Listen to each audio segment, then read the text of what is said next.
Hello, I'm Tommy Moore from the Bartitsu Lab, and in this video we're going to look at a piece of equipment that should hopefully give you something new to train with during this horrible period of lockdown.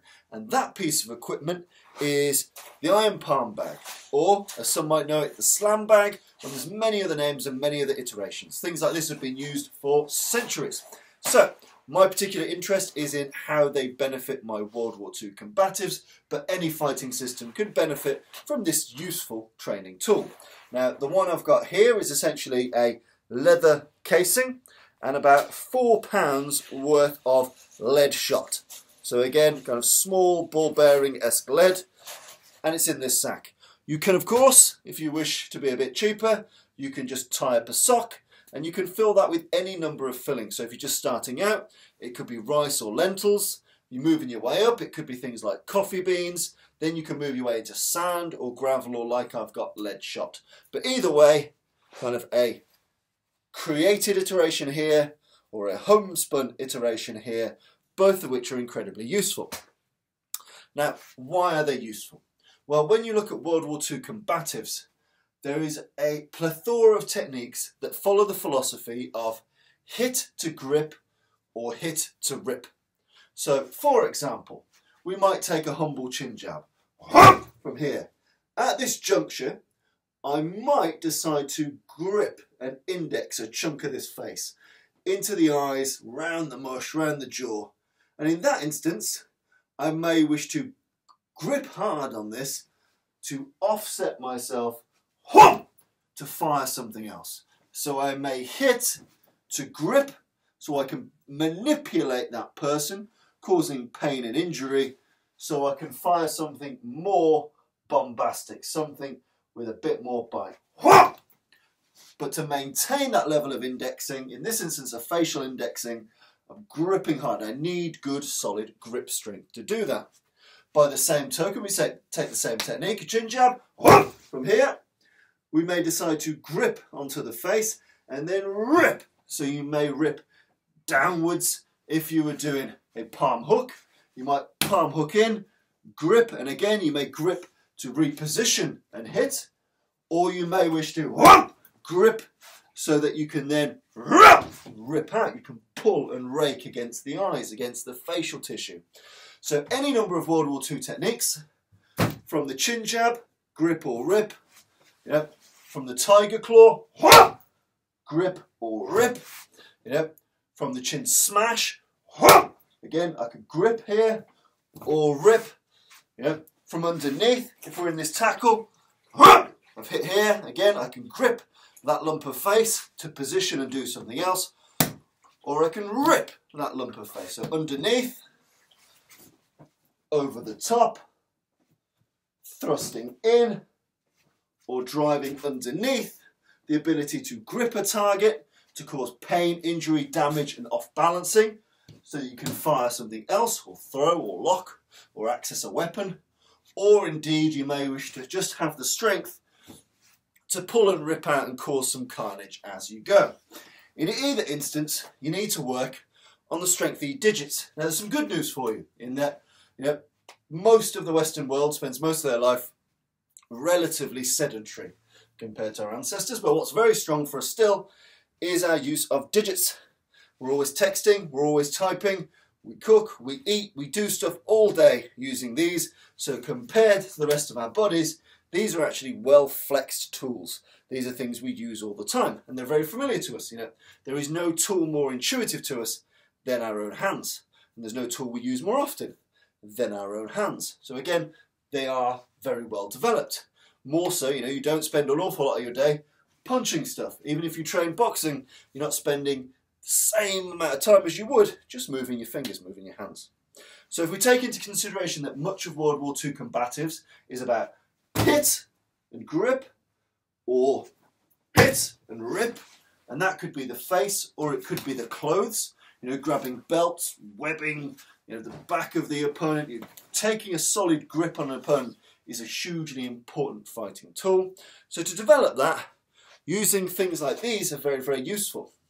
It's important when I train these, I make sure, and when I get others to train this, to not neglect the percussive element. What I mean by that is People get so excited by the nasty fingers in the eye stuff, or the fingers around the trachea, that they lose focus of the ballistic part is the most important bit, more often than not. So yes, this after the chin jab looks really cool, but ideally, if I've smashed him really fucking hard under the jaw, I want to knock him down, I want to knock him out. It's the ballistic part of the shot that I really want to focus on. The use of the digits thereafter is icing on the cake. You know, once I've done this, this allows me to add in that extra bit of attitude, that extra bit of venom, but it shouldn't come at the cost of your ability to fire decent open-handed strikes. And then, obviously, once you've achieved that, your grip strength is really important to fulfill, using that to index and reposition or to rip off. And that's where these tools are very important. So I'm just going to go through some exercise. Making these at home, really, really easy. Like I said, could be sand, gravel, coffee beans, lentils, rice, or lead shot like I've got with this. So I'm going to work with this one just because it's easier for you to see. It's a bit more brightly coloured. So, first thing, just using it for simple squeezing exercises. So, you know, making sure you get used to pulsing. So 1, 2, maximum strength grips. Even with rice, this suddenly starts to ache very, very early on. Once you've got used to the kind of pulsing grips, then get used to kind of 10 seconds, 20 seconds of maximum force. And it's really hard to do.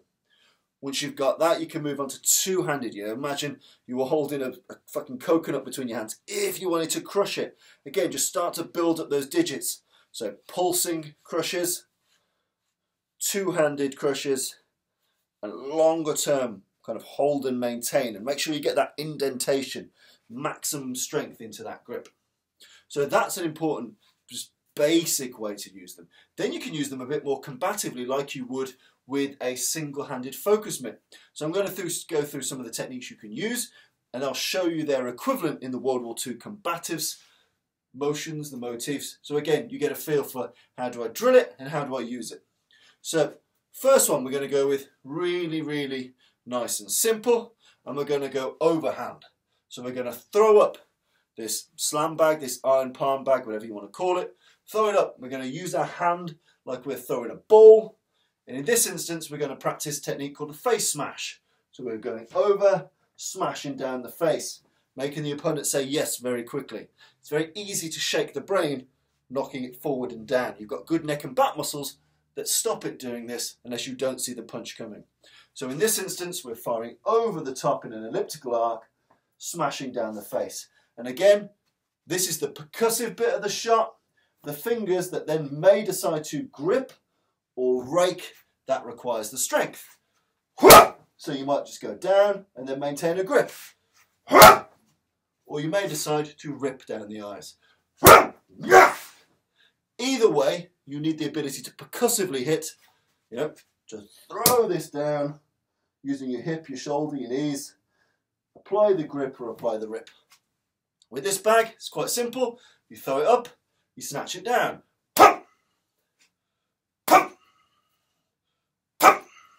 Nice and simple. You can be a bit more combative with it, so you can move as if you're shadow boxing. And again, just get used to snatching it. So again, try and percussively hit it before you achieve that grip. And again, try different heights. Match the different levels of where the opponent would be, but your replicant for training,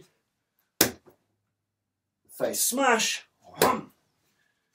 is throwing your bag in the air and gripping it. Nice and simple. Now another replica you might do is, let's imagine we're in a grapple here and I've got his head down somewhat. I'll put my body weight on him. My angle's a bit shit here, so I'm not really doing this as well as I'd like.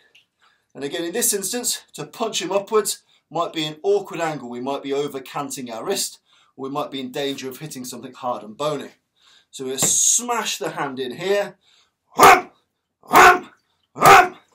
again, this is coming like an uppercut. So we're doing a surge with it here.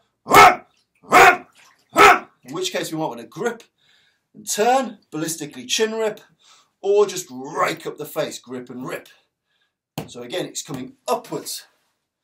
So if we pull his head down and we're smashing the palm up into the face, ripping the fucker out. So drilling that, nice and simple. We have this. We launch it straight up.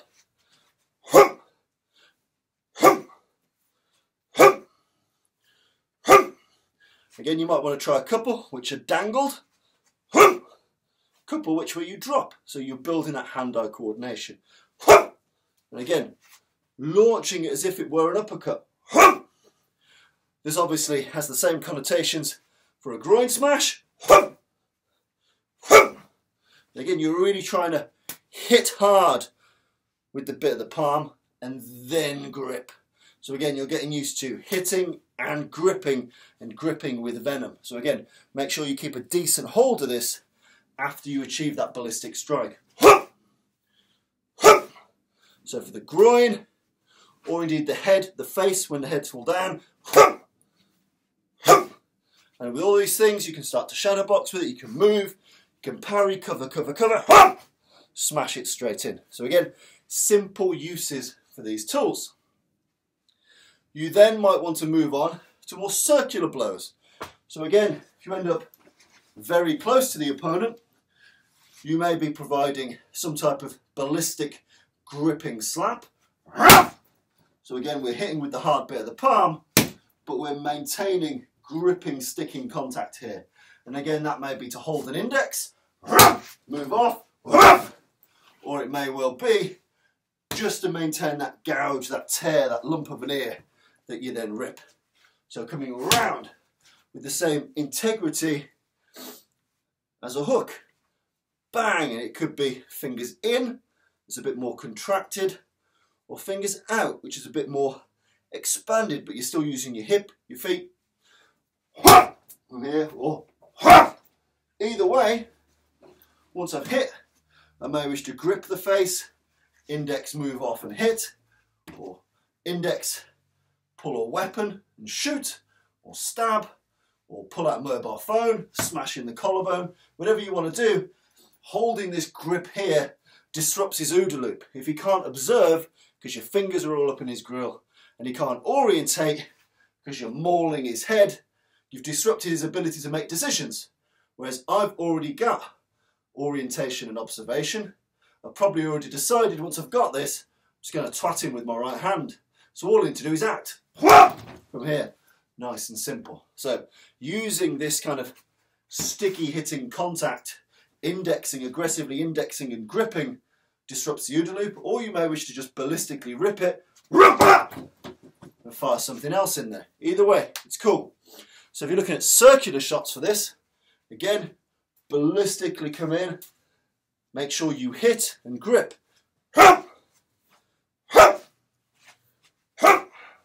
And again, move around, you can cover, knee, elbow, headbutt, whatever you want to do as you're moving. And again, making sure you turn, just to make sure you're getting that nice body weight transference, that nice torque on the shot. With these, the higher the elbow, the better line of the power sometimes. But again, they can also come up in a more shovel hook kind of fashion. So you can almost do a shovel palm smash or a true kind of palm hook. Either way, nice and nasty. And bear in mind, you'd grip to transition or you'd grip and rip. Nice and simple. Simple way to use the tool. And then you may wish to do something which is more piston orientated, such as a tiger claw strike. Again, from WW2 Combatives. You're driving this out with the same efficacy of a right cross, but we're firing in the palm. And in this instance, I'm maintaining a grip. So I'm coming at him like I'm a fucking face hugger from a Ridley Scott movie. Gripping a horrible lump of face. After which point, again, I can reorientate and fire some artillery. Grip here, draw a weapon. Grip here, drive into a wall, or grip here, rip out. So we're firing in a tiger claw in a more piston orientated shot. So again, to replicate that, with the iron palm bag or the slam bag. Again, hold out here. Bursting through.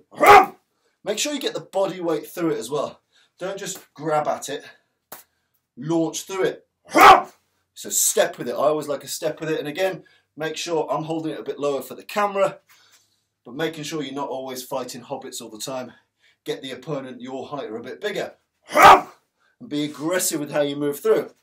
You may wish to go, change position. So again, fight, hit, move, hit. Because with Bob, I may fire the first tiger claw, maintain that sticky contact, change my position. So again, you can do that, moving you off the X, out the danger zone, which is nice, gets me to his back. You can replicate that nice and easy, pivoting and moving with this. And again, you can hold it up, or you can drop it. Either way, try and step with it, turn your hip, turn your shoulder, turn your foot, just like you were throwing right cross. Other elements, obviously, you can use them a bit more static. So depending on what you've got inside, you can lay it out on a table. You can start to condition your slaps, your chops, your palm heel strikes. You can start to really toughen those hands up. I see this as the least useful part of the tool. I'd much rather be hitting people, bobs, bags. But again, just as a simple tool, you can be doing this. But for me, it's all about that ballistic hit and then grip. It's a very good way to use the tool. My one, which is more circular here, so it's like frisbee size, filled with lead shot. This offers me more opportunities because I can hold it out bag-like. And again, it's heavier, so it falls faster. It's all lead shot, so my reactions need to be faster. It's a bit more unpredictable because it only fills the bottom quarter of the bag. So it's a bit more fluid, it's a bit trickier. And again, you can flow your different combinations. You might go hook, hook, uppercut. You might go tiger claw, tiger claw. So much stuff you can do. And if you're just starting out, you can fold it essentially in half or fold it into a quarter. The more it's folded, the denser the insides are, which means you've got a bit more conditioning. You get used to hitting with impact. And again, you can still use this like you would a focus mitt. So if you do single focus mitt drills, if you're into stuff like you can do the exact same stuff with one of these. So you've got the same benefits and also some new advantages when it comes to hand-eye coordination, grip strength and power. So iron palm training bag, slam bag, anything like that. Make it at home with a sock. If you're in the US, Google slam bags, buy a fresh one, get one made by an artisan. They've been used for hundreds if not thousands of years. Will really up your game in any really martial discipline. Whether even if you're looking at just ballistic grips for your kumikata in judo, your jiu-jitsu, if you're looking for to be able to hit and grip for your karate, for your kung fu, or your combatives, either way, it's a great tool, it's great fun, keeps you relatively sharp over lockdown, gets you working those hit and then rip digits, which can really cause some brilliant ancillary trauma as you're training, as you're defending yourself.